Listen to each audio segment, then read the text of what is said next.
Once upon a time, the offspring of an evil fairy and a sea witch were friends. Mal, daughter of Maleficent, mistress of darkness, and Uma, daughter of Ursula, witch of the seas, were an inseparable duo, partners in petty crime. Mal had purple hair, flashing green eyes, and a mischievous streak, while Uma had turquoise locks, eyes the color of the abyss, and a wicked sense of fun.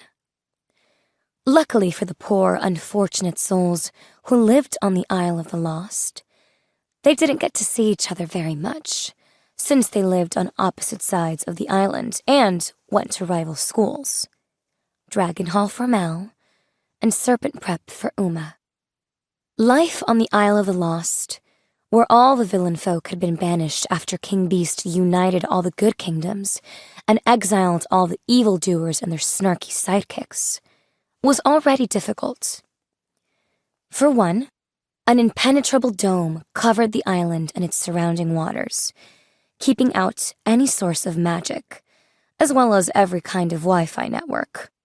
For another, most of the island's residents subsisted on leftovers from Auradon's mainland, along with the goblins' terrible coffee.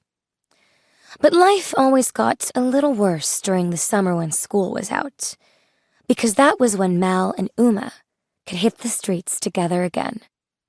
They would rampage up and down the island, terrorizing step-granddaughters and traumatizing even the most stalwart goons, and no one would dare voice a peep of annoyance for fear of something truly frightening: the girls' mothers.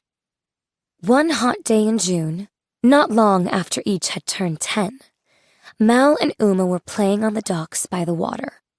The two bad little girls were pranking Hook's crew, making tick-tock noises to scare the pirate captain himself, and getting on Smee's already agitated nerves.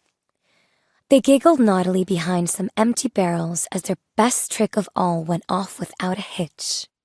One pirate after another tripped and fell on the slippery wooden planks, which they had covered with a nearly invisible slime. It was Mal's idea to coat the decks with bilge and oily, murky scum, and she laughed with glee to see it work so well.